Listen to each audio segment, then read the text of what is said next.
I still remember the exact second my heart skipped. It was a crisp autumn afternoon, the kind where the wind carries the scent of fallen leaves and distant coffee. I was rushing through the crowded downtown plaza, earbuds in, mind racing with the usual chaos of deadlines and forgotten groceries. Then I saw him. An older man, maybe late 60s, sitting alone on a weathered bench. His jacket was faded army green, patches worn thin from years of proud wear. A small sign propped beside him read, Deaf Veteran.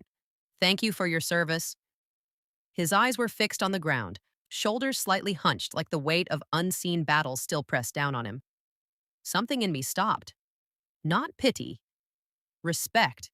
Raw, aching respect. My grandma had taught me sign language when I was little. Her way of whispering secrets across the dinner table so Dad wouldn't hear. I hadn't used it in years, but my hands remembered. I pulled out my earbuds, took a breath, walked over. Thank you for your service. I signed slowly, my fingers shaky but sure. His head snapped up. For a moment, he just stared, like he couldn't believe someone had spoken his language. Then his face broke into the warmest smile I'd ever seen. You sign? He replied, his hands quick, graceful. Most people just nod and walk away. I laughed, sat beside him. My grandma was deaf. She said silence isn't empty, it's full of stories. We talked or signed for what felt like minutes, but must have been nearly an hour. He told me about desert nights in Iraq, about losing his hearing to an IED, about coming home to a country that thanked him with parades but forgot him in silence.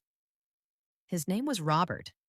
He called me Little Light because he said I'd brightened a dark day. I didn't notice the man watching us from across the plaza.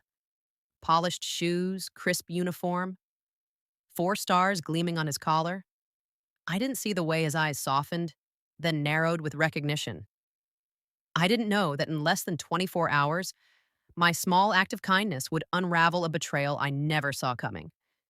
But what I didn't know that day was that Robert wasn't just any veteran, and the man watching us, he wasn't just any general. As I walked back to the office, guilt gnawed at me like a relentless storm. Who was I to ignore a veteran, someone who'd given everything for this country?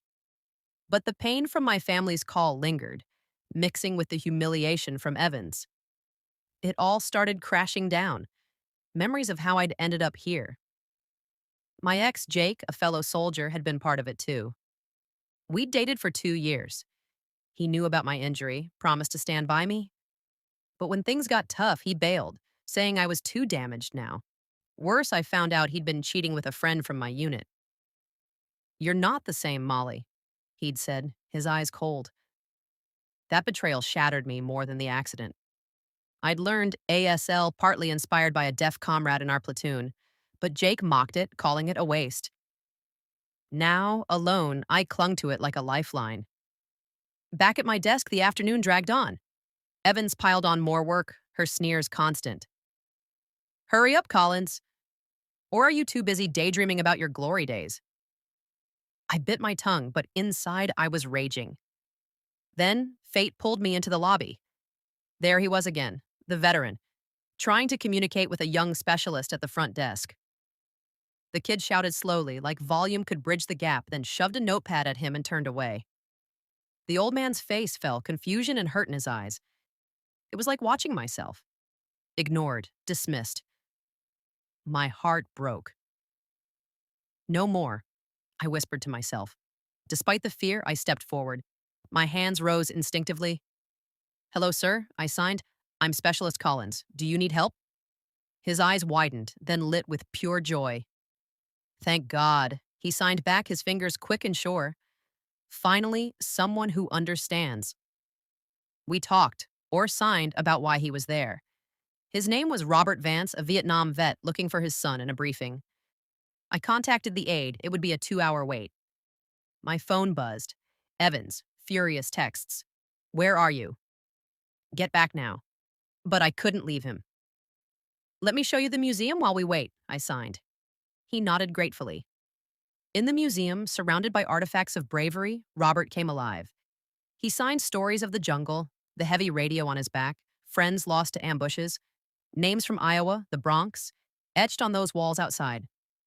I hung on every word, feeling honored. But reality intruded. More texts from Evans. "You're a WOL court martial coming." My stomach twisted. Had I ruined my career for a stranger? As we returned to the lobby, Evans was waiting, red-faced. "Collins, what the hell? Ditching work for some homeless old man?" She turned to Robert. "Move along, freeloader." "This isn't a shelter." Her words exploded in me. "You shut your mouth, Sergeant," I yelled. "This man served in Vietnam. He's earned more respect than you'll ever know." The lobby froze. I'd crossed the line, betrayed the chain of command. Evans smirked, ready to destroy me. But then a deep voice cut through. "That is enough, Sergeant." We turned. There stood General Michael Vance, four-star insignia gleaming, his face like thunder. He'd been watching from above. My world spun. What had I done? The general approached Robert, his expression softening. Awkwardly, he signed, "Dad." "I'm sorry." "Dad?" Robert was his father? Evans paled, horror dawning. The betrayal hit her now, her cruelty exposed. General Vance turned to me, eyes piercing. "Specialist, come with me." In his office, he confessed, after his mother's death, he'd neglected Robert's deafness, sending gadgets but never learning to connect. "You bridged what I couldn't," he said, voice thick with emotion. "Thank you." Instead of punishment, he offered a new path, integration and liaison officer, helping soldiers with disabilities. "It'll be tough," he warned, "but you've got the courage." I nodded, tears stinging. From pain to power, my shift had begun. 6 months flew by in a whirlwind. I graduated OCS as Second Lieutenant Collins, my new office steps from the generals. But the real battle started there. Mandatory trainings flopped. NCOs like a demoted Evans mocked me behind my back. "The Army will chew you up, fool," she sneered once. Doubt crept in. Had I been wrong? Then a call from Dad. "Danny told me everything." "I'm proud of you, Molly." Mom apologized too, calling me their hero. It mended the fractures in my heart, giving me strength. I changed tactics. No more orders. I held voluntary town halls, sharing my story raw. "I was broken once," I said, "but listening saved me." Walls crumbled. Sarah Peterson, wife of a skeptical NCO, shared her autistic son's isolation. Her husband, Rick, once hostile, asked for help starting groups. Operation Silent Listener bloomed PTSD support. Special needs families, financial aid. Media caught wind. The Pentagon noticed. At a big briefing, I ditched my notes. "True strength isn't in the jump," I declared. "It's bending to lift a comrade in silent battle." Evans, she faced her reckoning, transferred, then returned humbled, teaching ASL herself. Her redemption was my quiet justice. Reuniting with family at the airport, Mom hugged me tight. "We were wrong," she whispered. Dad squeezed my shoulder, eyes misty. Danny beamed, signing, "You're amazing." Months later, watching young soldiers learn from Evans, under Robert's approving gaze, the general smiled. Robert signed to me, a new symphony. I reflected then, in a world quick to betray the broken, one act of kindness can rewrite fates. I'd been shattered by injury, humiliated by superiors, dismissed by loved ones. But rising through empathy, not anger, brought true revenge, exposing cruelty, fostering change. The lesson? Listen to the silent stories around you. They hold the power to heal, to connect, to turn pain into purpose.